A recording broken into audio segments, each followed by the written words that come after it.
Alors, il y a quelques semaines, j'étais en train de parler avec un copain et je lui expliquais que moi, en fait, j'ai qu'une envie, c'est d'être pépère chez moi à Lisbonne et j'en ai un petit peu marre de voyager parce que ça fait des années que je voyage. Et il m'a répondu avec une certaine pointe d'ironie.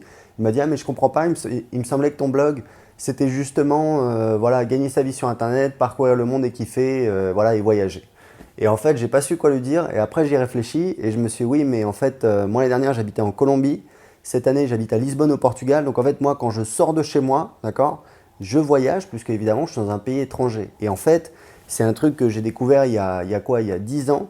J'ai fait un voyage au Mexique de 2 semaines que enfin voilà, j'ai juste adoré. Ça a été une révélation pour moi. Et quand je suis revenu, en fait, c'est là où j'ai découvert une certaine frustration, où je me suis dit, voilà, c'est chiant quand même de passer 2, 3 semaines dans un pays. J'aimerais passer plus de temps, pouvoir voilà, avoir l'opportunité vraiment de découvrir la culture, d'habiter avec les gens, etc., etc. Et c'est un petit peu pour ça que je suis parti en Australie en 2007, où j'ai passé 2 ans. Et en fait, en Australie, j'ai monté un business qui a très bien marché. Et je suis rentré, pourquoi? Parce que le business marchait un petit peu moins bien.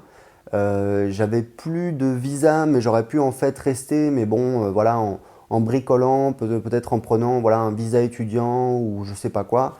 Mais en fait, voilà, j'en avais un petit peu assez de l'Australie, 2 ans, c'était super, mais voilà, j'avais envie de passer à autre chose, parce que l'Australie, c'est super, c'est vraiment extraordinaire, mais au bout de 2 ans, voilà, vous avez un petit peu fait le tour.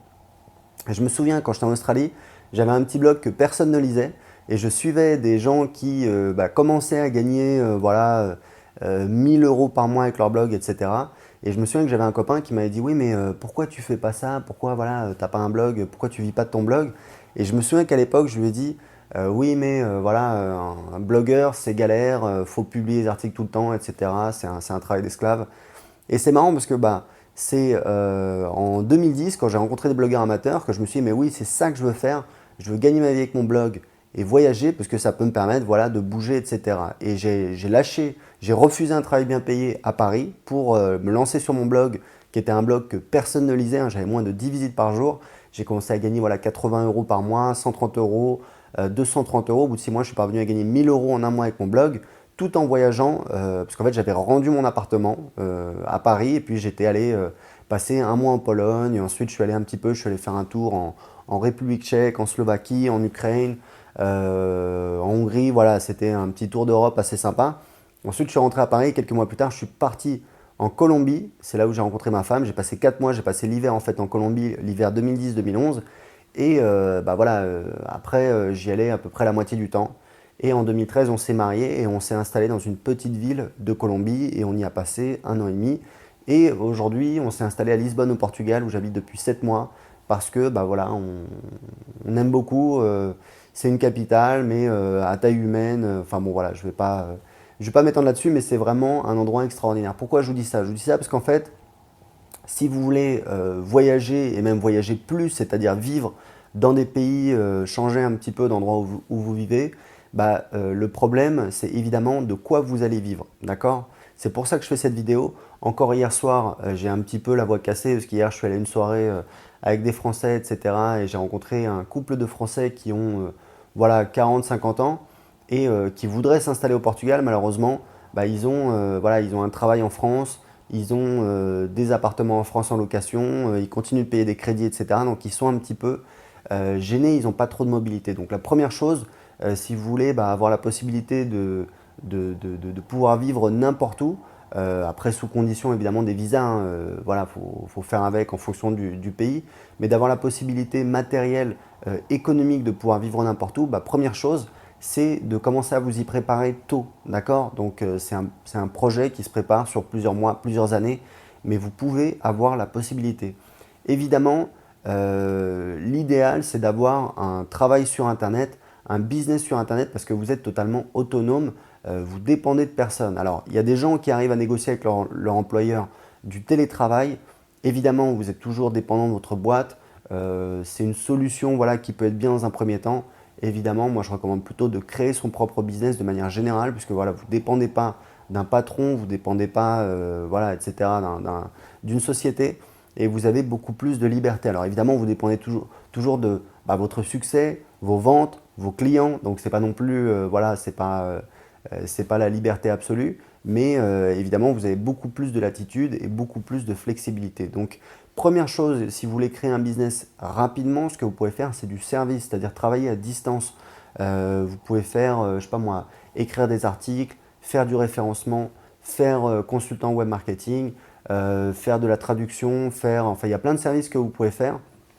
Clairement, en termes de business, ce n'est pas la meilleure approche. Pourquoi? Parce qu'en fait, vous vendez votre temps, donc vous avez un niveau de rémunération qui est limité par le temps que vous pouvez travailler et combien vous faites payer à vos clients. Et en plus, c'est un business où voilà, vous arrêtez de travailler, vous gagnez plus rien et vous ne créez pas vraiment de patrimoine.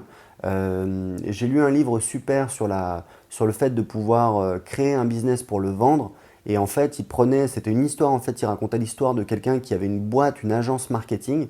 Et en fait, la personne s'apercevait que son business, il valait rien.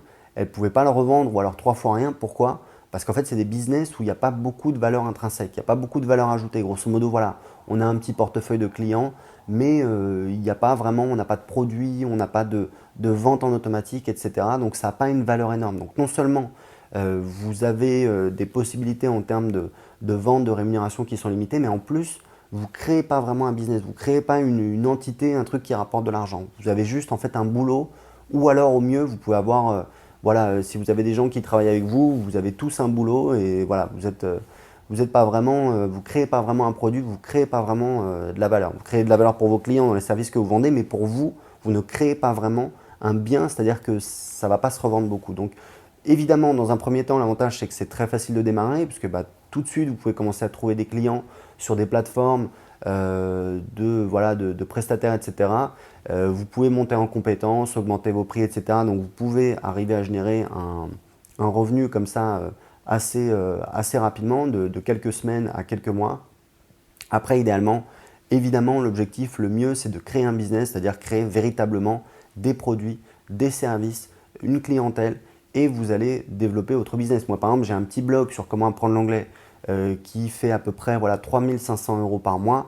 Il faut savoir que c'est quasiment en automatique. J'ai 2500 € de ventes qui sont réalisées en automatique et 1000 €, c'est en fait des promotions qu'on fait et c'est une personne de mon équipe que j'ai formée qui envoie les emails et voilà, qui fait les ventes.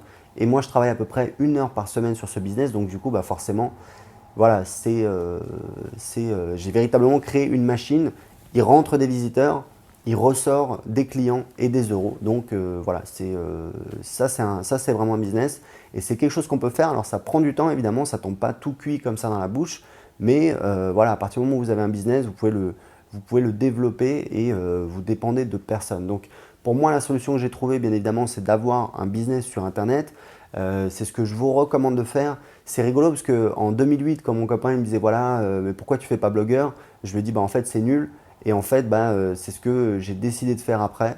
Et très souvent c'est comme ça dans la vie, c'est-à-dire que bah, en fait on sait un truc, on entend un truc, on se dit c'est nul et l'idée fait son chemin. Et en fait un jour on réalise que bah si c'est ça dont on a besoin. Et j'avais toutes les cartes en main. Je voyais qu'il y avait un blogueur que je suivais qui gagnait 1000 € par mois avec son blog et qui s'était installé à Berlin pendant quelques mois. Je trouvais ça super. Et voilà, j'aurais pu le comprendre tout de suite, mais l'esprit humain n'est pas forcément toujours optimal et il faut le temps que l'idée fasse son chemin. Donc moi, c'est ce que je vous propose comme solution. Je ne connais pas mieux. Vous pouvez après aller vous installer partout où vous voulez. Moi, je continue à voyager. Je visite toujours au moins 1 ou 2 pays par an. Là, je vais partir en Suède pour quelques jours avec ma femme la semaine prochaine. À la fin de l'année, je vais aller en Birmanie 3 semaines. L'année prochaine, je vais en Colombie voir une belle famille et on va aller au Panama et aussi à Curaçao, je ne sais pas comment on dit, Curaçao, je ne sais pas comment on dit en français. Curaçao, qui est une île comme ça, je pense dans les Caraïbes, voilà. Et donc, bah, c'est l'avantage, c'est ce que j'ai trouvé. Et puis surtout, vous avez un business, vous dépendez de personne. Voilà, bah écoutez, j'espère que ça va vous aider à larguer les amarres et lancer votre business et habiter n'importe où dans le monde où vous voulez, où vous avez envie de partir.